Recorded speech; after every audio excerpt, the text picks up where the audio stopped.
وقت کے اندر. بہت شکریہ.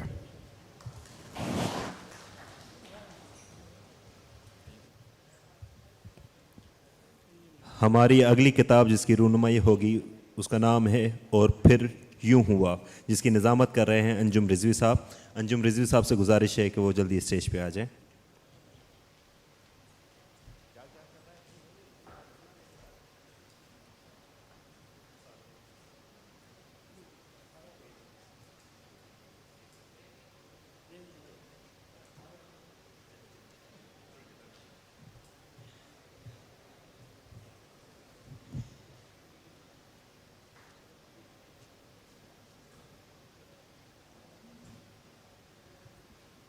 میں درخواست کروں گا اپنے معزز محترم مہمان جناب سہیل وڑائچ صاحب سے کہ اسٹیج پہ تشریف لائیں. محترم سہیل وڑائچ صاحب.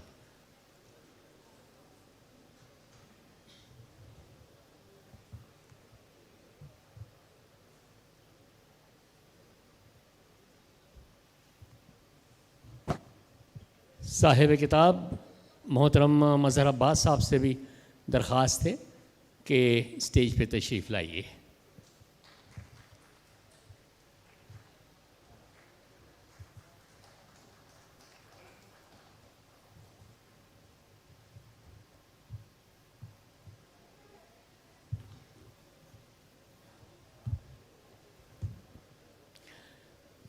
وقت کی تنگی ہے، محفل کا آغاز کرتے ہیں بلا تمہید. خواتین و حضرات، لکھنا لکھانا ایک صحافی کا تو پیشہ بھی ہوتا ہے، شوق بھی ہوتا ہے، اور جسے انگریزی میں کہتے ہیں ایک پیشن بھی ہے. مظہر عباس ہمارے ان صف اول کے صحافیوں میں سے ہیں جنہوں نے کہ زندگی کو، سیاسی معاملات کو اور اتار چڑھاؤ کو بہت قریب سے دیکھا. جب قریب سے دیکھا تو ان کے تجزیے اور کالمز بھی اخباروں میں چھپے. یہ کتاب جو میرے ہاتھ میں اور پھر ہوا یوں، یہ مظہر عباس صاحب کے کالمز اور تجزیوں کا مجموعہ ہے. باہر سٹال پہ دستیاب ہے، آپ پڑھیے، آپ کو بہت کچھ اندرونی کہانیاں بھی اس میں ملیں گی اور ان کے تجزیے بھی ملیں گے. اس موضوع پہ بولنے کے لیے ہمارے پاس خاص طور پہ تشریف لائے محترم صحافی، خود صاحب کتاب جناب سہیل وڑائچ صاحب کسی تعارف کے محتاج نہیں ہیں. مظہر، بہت بہت مبارک ہو اس کتاب کا چھپنا اور اس کتاب کا آنا. اور جیسا کہ آپ نے شروع میں لکھا کہ لو ہم بھی صاحب کتاب ہو گئے، تو عموماً کہتے یہ ہیں کہ کالمز وغیرہ کی عمر ایک دن کی ہوتی ہے. اب یہ جو کالمز کا مجموعہ ہے، یہ اس کے پیچھے کیا سوچ محرک تھی جس کے تحت آپ نے اس کو ایک کمپائل کیا اور کتاب کی شکل دی؟ بہت بہت شکریہ. سب سے پہلے میں سہیل وڑائچ صاحب کا خاص طور پہ شکریہ ادا کروں گا کہ لاہور سے آئے. سہیل صاحب کے ساتھ ہماری پرانی وابستگی رہی ہے. ابھی جب پچھلا سیشن ہو رہا تھا تو جوش صاحب کے اوپر، تو ہم چونکہ رپورٹرز ہیں، ساری زندگی رپورٹنگ کی ہے، تو مجھے یاد آ گیا کہ جوش صاحب کے انٹرویو کے ساتھ کیا سلوک کیا گیا تھا جنرل ضیاء الحق کے پیریڈ میں. کہ انٹرویو یہ کہہ کے لیا گیا کہ یہ انٹرویو آپ کی وفات کے بعد شائع کیا جائے گا، اور انٹرویو شائع کر کے جوش پر پابندی لگا دی گئی. دیکھیے، بنیادی طور پہ یہ آپ نے بالکل ٹھیک کہا کہ جس طرح خبر پرانی ہو جاتی ہے اسی طرح کالمز بھی پرانے ہو جاتے ہیں. لیکن ہماری تاریخ کا جبر یہ ہے کہ ہم تاریخ سے سبق نہیں سیکھتے، اور بنیادی طور پہ ہم بھول جاتے ہیں، اور بارہا یہ یاد دلانا پڑتا ہے کہ ہماری تاریخ کتنی افسوسناک رہی ہے. آج بھی وہی معاملات ہیں جو شاید آج سے 70 سال پہلے تھے. آج جب ہم، چاہے وہ 16 دسمبر 1971 ہو یا 16 دسمبر 2014 ہو، دونوں ایسے سانحات ہیں جو آپ کو ہلا کے رکھ دیتے ہیں. اور ابھی میں ایک کالم لکھنے کی کوشش کر رہا تھا کہ 16 دسمبر 1971 میں جو حکمراں یہاں تھا اس کو آخر کیا وجہ ہے کہ پورے فوجی اعزاز کے ساتھ دفنایا گیا، اور 2014 16 دسمبر کو جو شخص معصوم بچوں کے قتل عام میں ملوث تھا وہ کیا وجہ ہے کہ ان سیکیورٹی فورسز کی حراست سے فرار ہو گیا۔ اب فرار ہوا یا کروایا گیا یہ ایک الگ بحث ہے، لیکن جو بحث ہے، اور اس میں شاید ہی کوئی سیاسی موضوع ایسا ہو اور جو آپ کے ذہن میں جو سوالات ہوں وہ چاہے کراچی سے ریلیٹڈ ہوں، چاہے بے نظیر بھٹو کا قتل ہو، کیا سول ملٹری تعلقات ہوں، یا نواز شریف کی سیاست ہو، خاندانی سیاست ہو، پری پول انجینئرنگ ہو اور پولیٹیکل انجینئرنگ ہو، تقریباً وہ سارے موضوعات اس میں پنہاں ہیں۔ اور جس طرح سہیل صاحب کی کمپنی نہیں چل سکی، اور اسی طرح یہ کمپنی چلتی ہی اس وقت ہے جب یہ کہا جائے کہ یہ کمپنی نہیں چلے گی۔ اب میں کل حیران تھا ٹیلی ویژن پہ ایک فوٹیج دیکھ کے کہ کراچی کے نالوں اور کراچی کی کوآرڈینیشن کمیٹی کے حوالے سے ایک اجلاس ہوا جس میں لوگ کون کون موجود تھے؟ D G I S I, corps commander Karachi, G O C Karachi, اور کہیں کونے میں ہمیں وزیر اعلیٰ سندھ مراد علی شاہ بھی نظر آئے۔ وہ چیئر تو کر ہی رہے ہوتے ہیں، میٹنگ تو وزیر اعظم بھی اس ملک میں چیئر کرتا ہے لیکن فیصلے کہیں اور سے ہوتے ہیں۔ تو یہ آپ کا پولیٹیکل سسٹم ہے، یہ ہمارے پولیٹیکل سسٹم کی بینکرپسی ہے، یہ ہماری پولیٹیکل لیڈرشپ کی بینکرپسی ہے کہ ہم بات تو یہ کرتے ہیں کہ اس حکومت سے بات نہیں ہوگی، اور اپنی قراردادوں میں یہ بھی لکھتے ہیں کہ ہم صرف سویلین بالادستی کی بات کرتے ہیں، لیکن پھر بات ہم اسٹیبلشمنٹ سے ہی کرنا چاہتے ہیں۔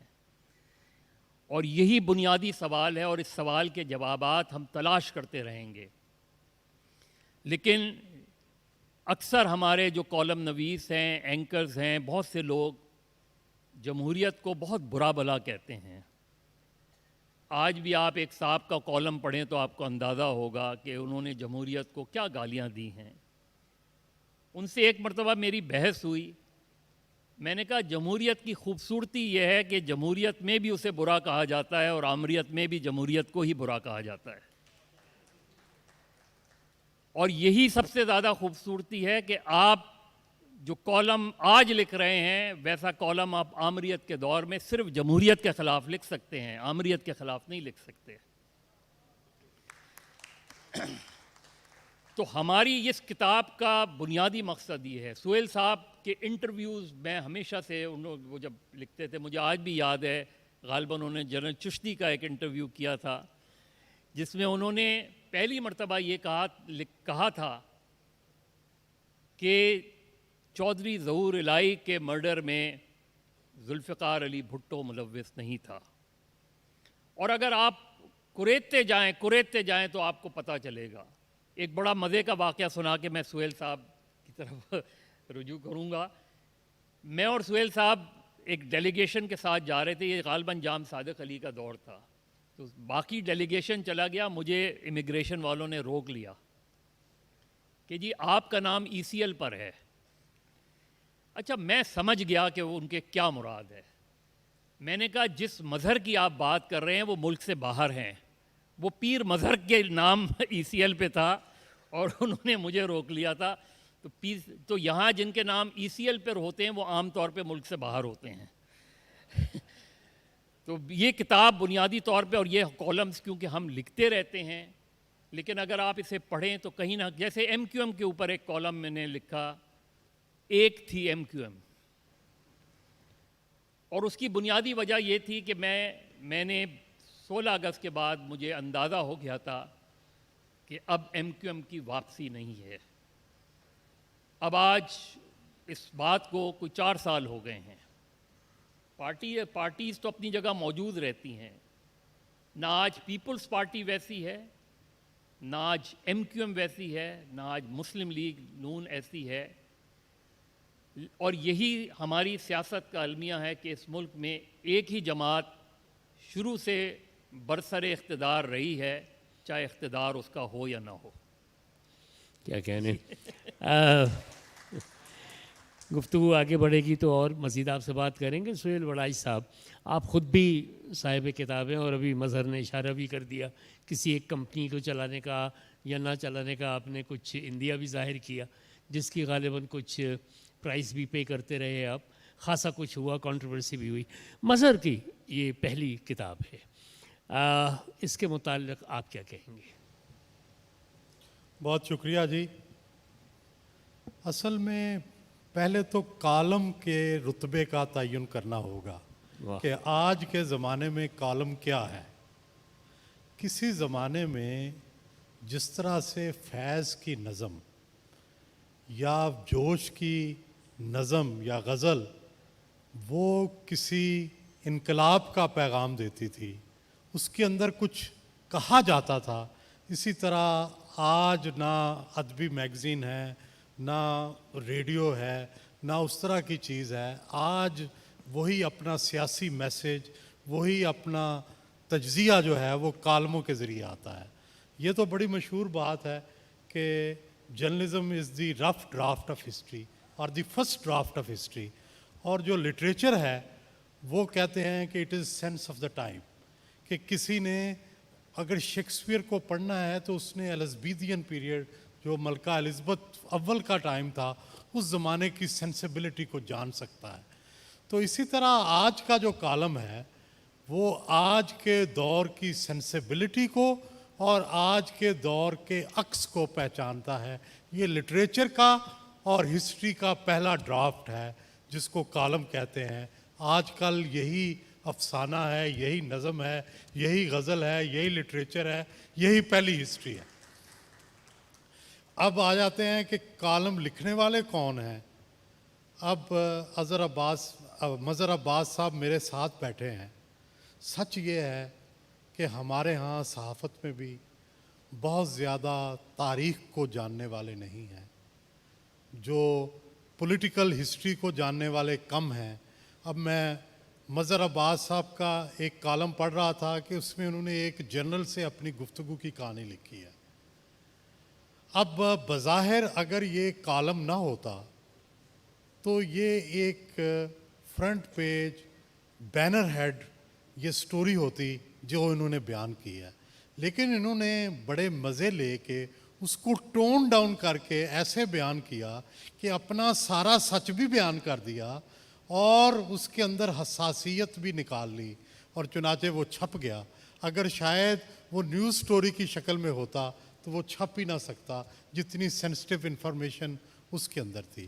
تو مظہر عباس صاحب کی جو خوبی ہے بطور کالمسٹ کہ ایک تو ان کا تجربہ، دوسرا اس تجربے سے انہوں نے کیا سیکھا، اپنے اندر ایک تحمل. یہ کبھی بھی آخری حد تک نہیں جاتے، آخری حد سے پہلے رک جاتے ہیں. لیکن ساتھ خوبصورتی ان کی یہ ہے کہ کبھی اپنے نظریات پہ بھی کمپرومائز نہیں کرتے.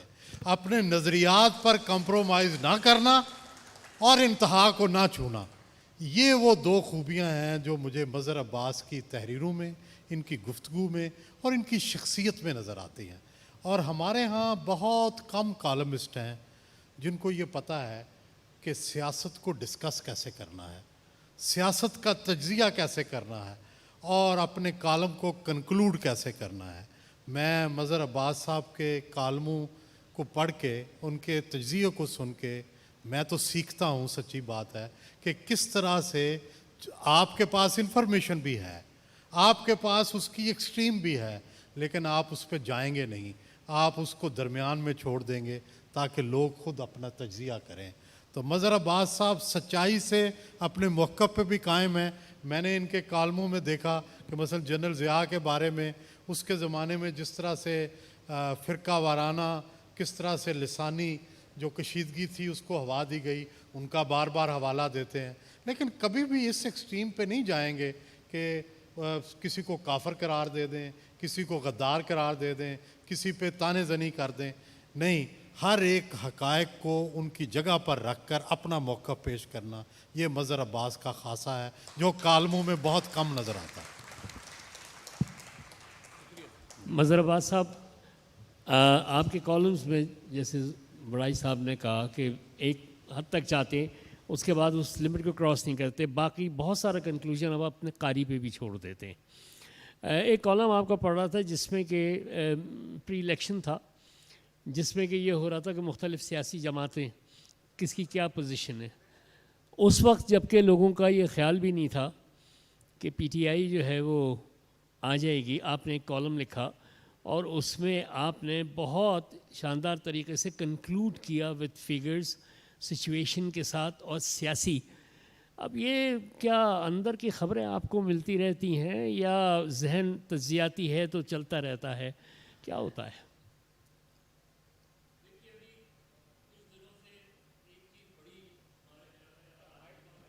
مائک آن کر لیے. ہیلو جی, کسی نے مجھ سے پوچھا آپ ہارڈ ٹاک کیوں نہیں کرتے. میں نے کہا یہاں ہارڈ ٹاک کرنے والا پھر ٹاک کے قابل نہیں رہتا. اور اگر ایسا نہیں ہوتا تو اس ملک میں 125 صحافی قتل نہیں کیے جاتے. واہ. اور یقین جانیں جو صحافی لاپتہ ہوئے تھے اور پھر واپس آ گئے, ان کے لاپتہ ہونے سے پہلے کا صحافی اور لاپتہ ہونے کے بعد کے صحافی میں ہمیں زمین آسمان کا فرق نظر آتا ہے. دیکھیے, ہمیشہ میں, ہو سکتا ہے بہت سے لوگ اس سے اختلاف کرتے ہوں, میں اس لیے کنکلوژن پہ نہیں پہنچتا کیونکہ کنکلوژن تو ابھی تک ہوا نہیں ہے. سیاست کا کنکلوژن نہیں ہوا ہے, ریاست کا کنکلوژن نہیں ہوا ہے. ہم دعویٰ کرتے ہیں کہ دو قومی نظریے کی بنیاد پہ پاکستان بنا, لیکن پاکستان میں تو ہمیں کئی قومی نظریے نظر آتے ہیں. ہم نے جمہوریت کا تعین نہیں کیا. ہم نے آج تک یہ نہیں طے کیا کہ پاکستان میں حقوق کیسے دیے جائیں. ہمارے یہاں تو, میں نے تو چونکہ رپورٹنگ کی ہے, سیدھی سی بات ہے, مجھے یہ ساری چیزیں اس لیے ازبر ہیں کہ جرنلسٹ میں دو چیزیں بڑی امپورٹنٹ ہوتی ہے. ایک تو یہ کہ آپ جس وقت واقعہ ہو رہا ہو, سب سے اچھی بات یہ ہے کہ اس واقعے کے وقت آپ وہاں موجود ہوں. یہ میں نے سیکھی تھی ہمارے بی بی سی کے بڑے مشہور کورسپونڈنٹ تھے اقبال جعفری صاحب.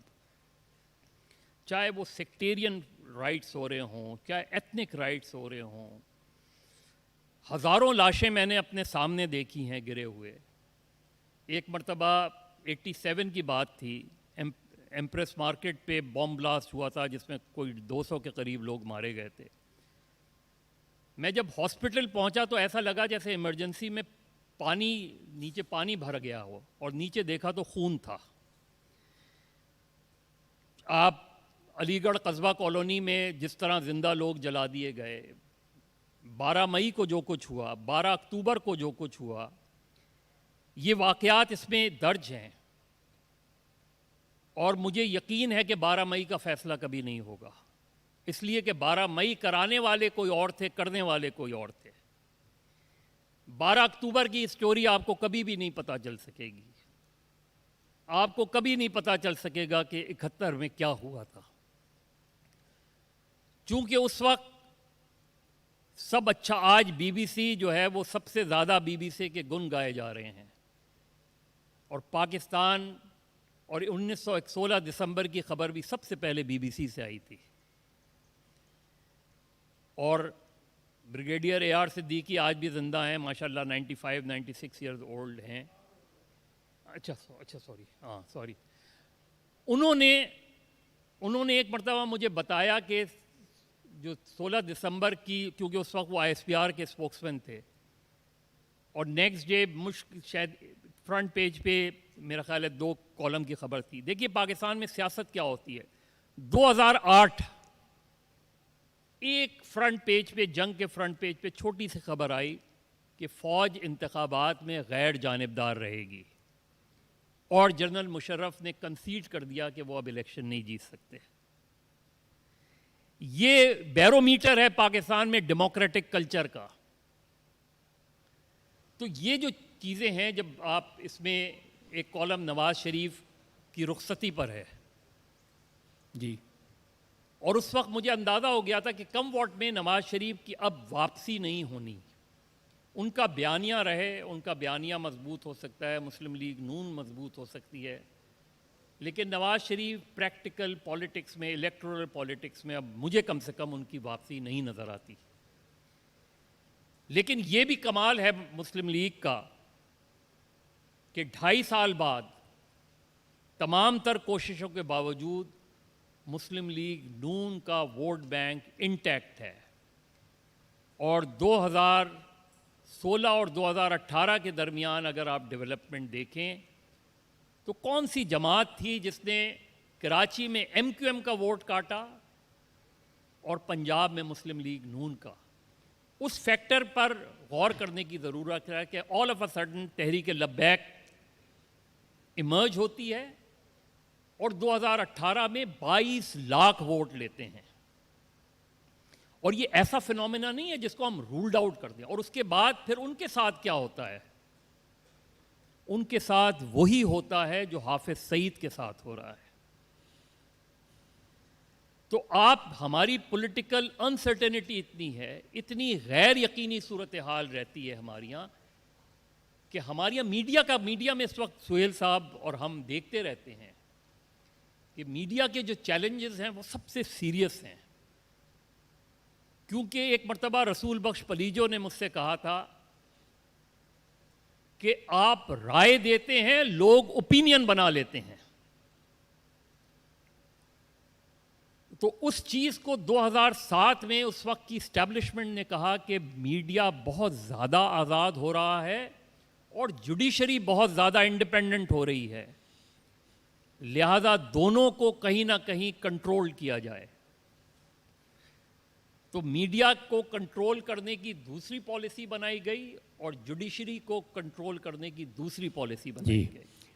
افتخار چودھری اس ملک میں انڈر ڈیٹینشن رہے اور سعید الزماں صدیقی نے کہا کہ میں ایک دن 12 اکتوبر کے بعد کورٹ جانے لگا تو باہر میجر نے کہا کہ آپ نہیں جا سکتے. جس ملک کا چیف جسٹس ایک میجر کے کہنے پر عدالت نہ جا سکتا ہو، اس ملک میں ہم رول آف لا کی بات کرتے ہیں. بہت سیرحاصل گفتگو مظہر عباس صاحب، لیکن وہ دامن وقت میں گنجائش بالکل نہیں ہے. کچھ کنکلوڈنگ ریمارکس سہیل ورائش صاحب کے 2 منٹ میں اگر آپ ارشاد کر سکیں، اس کے بعد پروگرام کو وائنڈ اپ کریں گے.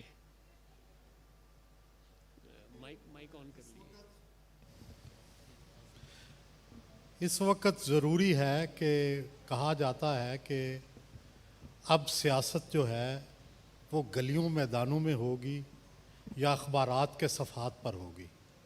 تو سچ یہ ہے کہ اب نظریات کی لڑائی، اب سیاست کی لڑائی جو ہے وہ اخبارات کے صفحات پر اور ٹی وی چینلوں کی سکرینوں پر لڑی جاتی ہے. اس لیے آج کے جو کالمسٹ ہیں ہمارے مظہر عباس، یہ بھی وہ لڑائی لڑ رہے ہیں جس کو جمہوریت کی لڑائی کہتے ہیں، جس کو اقدار کی لڑائی کہتے ہیں. یہ چند ان لوگوں میں شامل ہیں مظہر عباس کہ جنہوں نے صحیح ٹیچر سے سیکھا ہے اور صحیح طریقے سے آگے لے کے چلنے کی کوشش کی ہے. مثالیت پسند جرنلسٹ ہیں، اپنا دامن بچایا ہے بڑی دفعہ، اگرچہ بڑی دفعہ قہر کی زد میں بھی آئے ہیں، کراچی بھی چھوڑنا پڑا، واپس آئے، لیکن اس کے باوجود میں سمجھتا ہوں کہ یہ بہت ان سے سیکھنے کی ضرورت ہے کہ کس طرح یہ انتہا کو نہیں چھوتے لیکن اپنی بات بھی کرتے ہیں، اپنا مدعا بھی بیان کرتے ہیں، اپنا نظریہ بھی نہیں چھپاتے، لیکن ساتھ ہی ساتھ کسی کو تصادم پر آمادہ بھی نہیں کرتے، بلکہ تصادم سے پہلے صلح کی بات کر کے اپنے مخالف کو بالکل خاموش کر دیتے ہیں. یہی ان کا کمال ہے اور یہی ان کا جادو ہے. بہت بہت شکریہ سہیل ورائش صاحب. جی، عالم تاب تشنا صاحب کا ایک شعر ہے، کتابوں کا لکھا تو عمر بھر تم نے پڑھا تشنا، واہ، ذرا وہ بھی تو پڑھ لیتے جو دیواروں پہ لکھا ہے. کیا کہنے.